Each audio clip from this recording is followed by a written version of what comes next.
Mr. Chief Justice, Associate Justices, and may it please the Court, my name is Ash Tadwani, and I represent the petitioner, Mr. Bronner, on the merits of his Fourth Amendment claims. There are three key points that this Court should focus on today. One, that the warrantless seizure of evidence that occurred on January 16th was a violation of Carpenter v. United States. The warrantless seizures of evidence that occurred on February 3rd was not protected by this Court's decision of Smith v. Maryland. And lastly, the warrantless seizure of evidence that occurred on February 7th was a violation of Carpenter v. United States, and it was not protected by Smith v. Maryland. On January 16, 2016, the task force collected evidence for whenever Mr. Bronner was within 5 miles of these 10 specific locations. While the respondent may argue that because the data was in real time and not retrospective, it is not a violation of Carpenter v. United States. However, it is because Justice Roberts in Carpenter v. United States stated that an individual maintains an expectation of privacy in their movements obtained through cell site locational information. In Mr. Bronner's case, it was cell site locational information that was given to the task force, which confirmed his association for 8 straight days to these 10 specific locations. For 8 days, the task force was able to tell every time Mr. Bronner was within 5 miles of the 10 specific locations and know exactly when he was within those locations as well. In Carpenter v. United States, the court— Counsel Big Brother has cameras up all over cities these days, you know, and films us. Isn't that a violation under your argument? Is that a violation of privacy? No, Your Honor. When individuals go into public spaces, there are some rights that they give up when they're exposed for anyone to see. There's a difference between being caught on a street camera versus using your phone to track exactly where an individual is. Even when I know that phone's going to ping, has to go through a third party, has to go through towers, has to be transferred. I know phone companies record this information. I still have an expectation of privacy when I use my cell phone? Yes, Your Honor. The Fourth Amendment protects unreasonable searches and seizures from a government against individuals. While you may consent to third parties tracking this information and having this information, you do not consent to government using this information against you.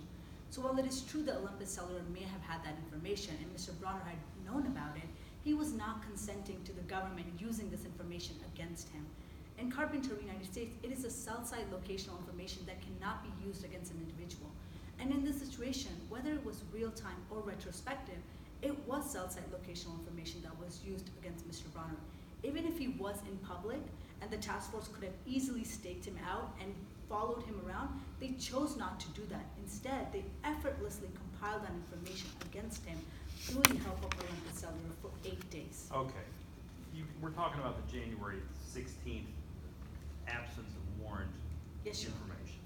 On January 2, for warrant number 5, Bronner is already the subject of the investigation, right? Okay, so they obtained warrantless information on January 16th, and it says based on that data, they narrowed their focus to 8 burner phones. They subsequently obtained warrants after that. Let's assume that it was a violation of his rights with respect to the January 16th event. So what? There are subsequent information obtained via warrant. Isn't the January 16th event a non-event because of what happens afterwards? The 8 burner phones that they focused on eventually stopped being used. So how did the information that was gained via January 16th impact him at all in light of what happened afterwards? Your Honor, the 10 specific locations that were collected in January 16th and which confirmed Bronner's association to these 10 locations, they were very imperative in the task force investigation. And we see these 10 locations come up again and again in every warrants afterwards as well. So without the January 16th confirmation, the task force would not have that information against Mr. Bronner. Therefore, even if they did collect warrants after January 16th, the information collected on January 16th was important to this investigation. Do we need to evaluate each of the warrantless searches independently and make a decision as to each one, or do we look at all 3 collectively? Your Honor, it is important to look at all 3, but even if one search warrant has proved to be a violation of Mr. Bronner's Fourth Amendment rights, this court should reverse and remand that case back to the Supreme Court of the State of Olympus because it was a violation of Mr. Bronner's Fourth Amendment rights. On February 3rd and February 7th, On February 3rd, the task force obtained cell phone numbers that Mr. Bronner had contacted or had been contacted by. In that case, Mr. Bronner had obtained a burner phone, which was not protected by Smith v. Maryland. In Smith v. Maryland, the court ruled that Mr. Smith did not have an expectation of privacy because the phone book that he was using was already connected to the cell phone company, and they knew Mr. Smith's identity. In this case, Mr. Bronner's identity was not revealed to the task force. Instead, it was revealed to a CI, which is not the same as the task force or the government.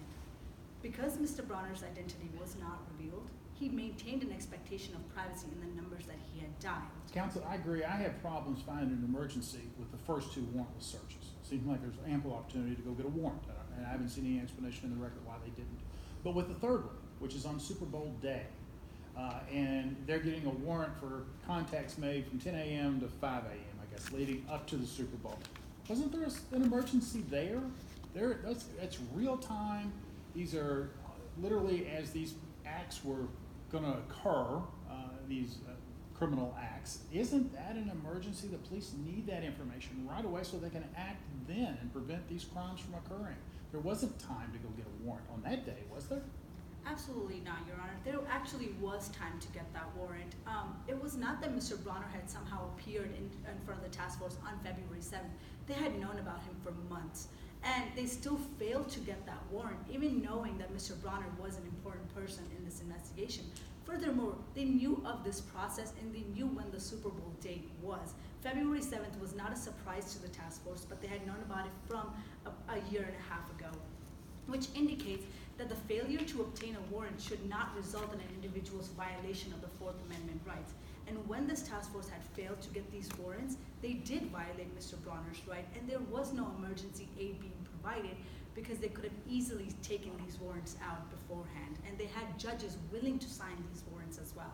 But counsel, on February 7th, there was more human trafficking activity, was there not? Your Honor, there was no indication of more human trafficking activity that the task force was informed of. There were some associates that they had arrested. Again, they had this information against Mr. Bronner and anyone who he had contacted or had been contacted by on February 3rd and on January 16th. So even these associates, they had information on these associates as well. It was not a surprise for the task force to know that these associates or Mr. Bronner or anyone that was involved, they could have easily obtained these warrants beforehand. Because the task force had failed to obtain these warrants and they had violated Mr. Bronner's Fourth Amendment rights, it is imperative for this court to reverse and remand this decision back to the Supreme Court.